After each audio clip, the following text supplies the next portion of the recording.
avec l'idée que c'est probablement dans la construction des règles que réside le pouvoir de reconstituer la confiance dans les rapports de travail et peut-être aussi donc les réquisites du même coup de l'action. Alors, de la même façon, tout à l'heure, on distinguait entre tâches et activités au niveau individuel, c'est-à-dire entre ce qui est prescrit et ce qu'il faut faire. On distingue entre l'organisation du travail prescrite, c'est-à-dire les procédures, les ordres, la division des tâches, etc. Ce sont des ordres, ce qu'on appelle la coordination. Alors, on peut montrer de la même façon que les gens ne font jamais ce qui est exactement prescrit, donc ils n'obéissent pas uniquement, ils obéissent, mais ils font aussi autre chose qu'obéir, ils subvertissent, ce qui est très intéressant. La subversion est au cœur de l'intelligence au travail, au niveau individuel comme au niveau collectif. C'est très important sur le plan philosophique. Mais enfin, la subversion, elle est au cœur même de l'intelligence au travail. Donc, ce que font les gens, ça s'appelle plus la coordination, ça s'appelle la coopération, qui, elle, repose sur des règles.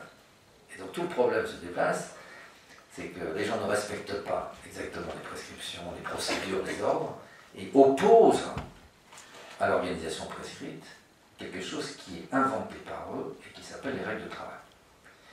Alors, tout le problème, c'est comment les gens font pour organiser, pour inventer ces règles de travail.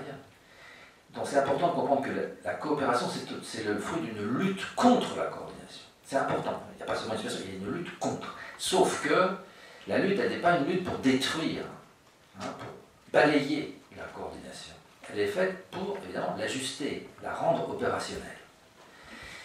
Ce qui est toute autre chose. C'est déjà très compliqué. Alors, je n'ai pas évidemment le temps de vous donner tous les schémas intermédiaires de cette activité de construction de règles, mais elle s'analyse dans le détail avec toute une série de schémas intermédiaires qu'on est capable aujourd'hui d'identifier. Le moment le plus important pour notre discussion aujourd'hui sur la confiance, c'est l'espace de délibération. Voilà. À savoir que la construction de ces règles repose sur le fait que les gens soient capables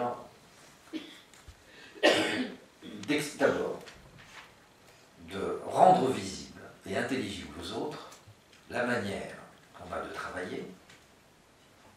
Donc, je vais d'abord expliquer ce qu'on fait, s'appuyer sur ce qu'on fait, voilà ce que je fais.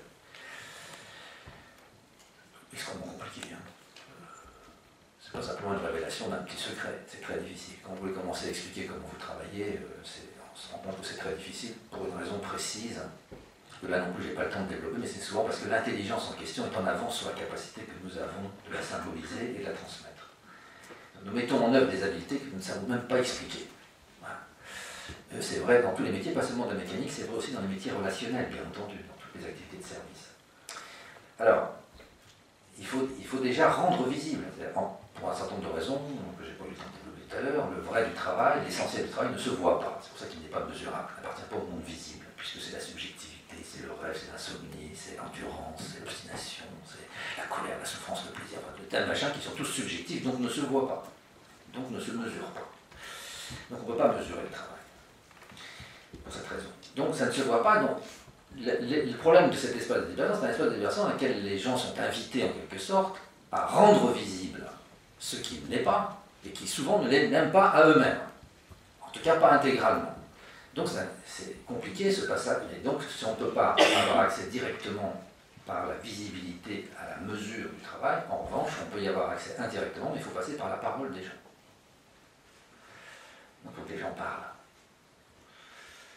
Donc cet espace de délibération, c'est un espace dans lequel les gens disent comment ils font, le mieux possible, le plus honnêtement possible, ce qui n'est déjà pas très facile. Évidemment, en disant ce qu'ils font, ils rendent visible, mais du coup, ils montrent ce qu'ils savent faire et ils montrent ce qu'ils ne savent pas faire.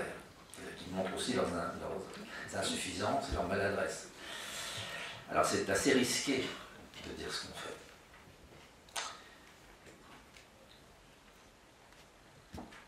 Donc l'espace de discussion en question, il est occupé si les gens prennent ce risque.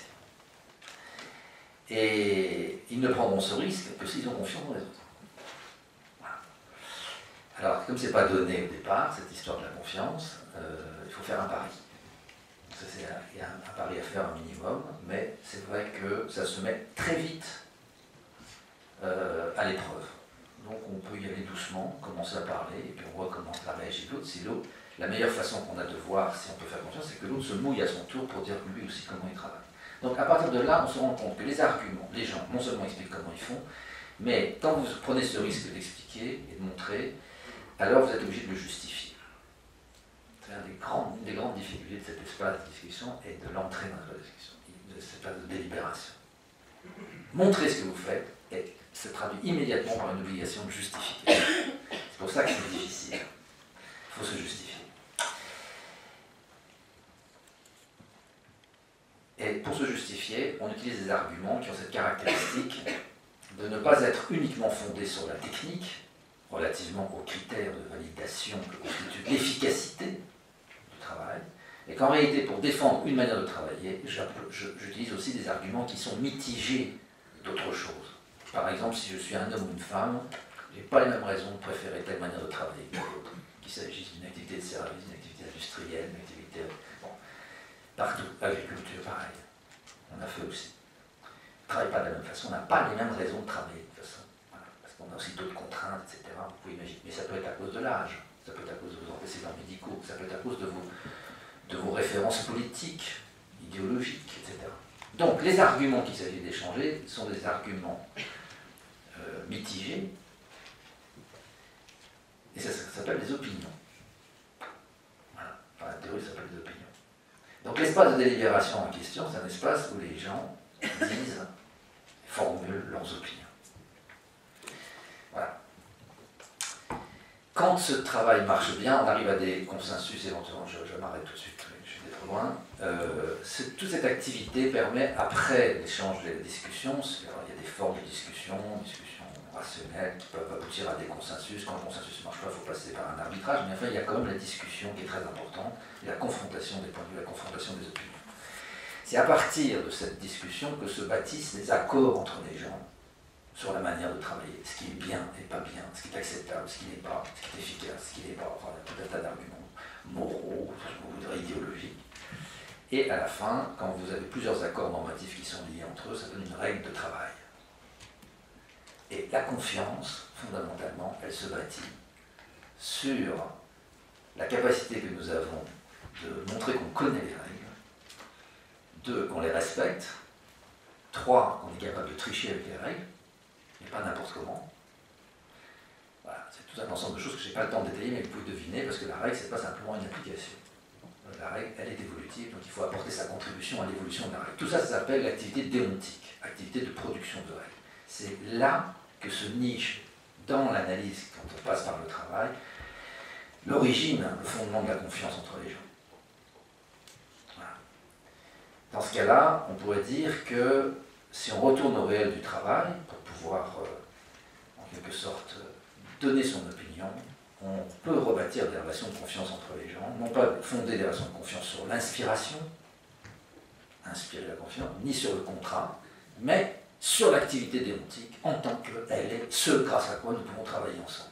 Sinon, il n'y a pas d'équipe de travail, il n'y a pas de collectif de travail, il n'y a pas de métier non plus. Et donc ainsi conjurer, d'une certaine façon, la peur d'abord, et dans quelques schémas supplémentaires pour vous montrer qu'à partir de là, nous ne sommes plus seuls, parce que à ce moment-là, coopérer, c'est aussi discuter, c'est se parler, c'est donc forcément en même temps, parce que je pourrais, si on étendait les choses, montrer que toute règle de travail est à la fois une règle qui vise une efficacité dans le monde technique et qui vise aussi le maintien, le renouvellement du monde social du travail, une certaine forme de savoir-vivre, de convivialité, de vivre ensemble. Il n'y a pas de coopération sans vivre ensemble. Donc, en même temps, c'est pour ça que la confiance est quand même un chaînon en amont, si vous voulez, sans lequel on ne peut pas reconstituer les réquisites de la santé mentale au travail. Et donc, au passage, notre santé mentale ne dépend pas que de nous et de notre talent, elle dépend des autres. C'est ça qu'on apprend en tout cas avec la clinique du travail. S'il fallait, si on avait le temps, je serais obligé aujourd'hui maintenant d'ajouter un dernier chapitre, c'est la question du mensonge ou de la tromperie dans le travail. Voilà. La tromperie en tant qu'elle est prescrite par l'organisation du travail, notamment dans les activités de service, mais pas seulement. Voilà. On a commencé une enquête assez importante avec des chercheurs de plusieurs pays sur la tromperie prescrite. c'est-à-dire quand on vous prescrit de mentir au client, ce qui a des effets en retour évidemment sur les gens qui travaillent, tel que la confiance entre les gens, elle fout le camp. Alors France Télécom est un bel exemple de ça, mais c'est pas le seul, hein. C'est là que c'est le plus connu. C'est ravageur, évidemment. Mentir, tromper les clients sur prescription n'améliore pas la confiance qu'on a les uns dans les autres. Voilà.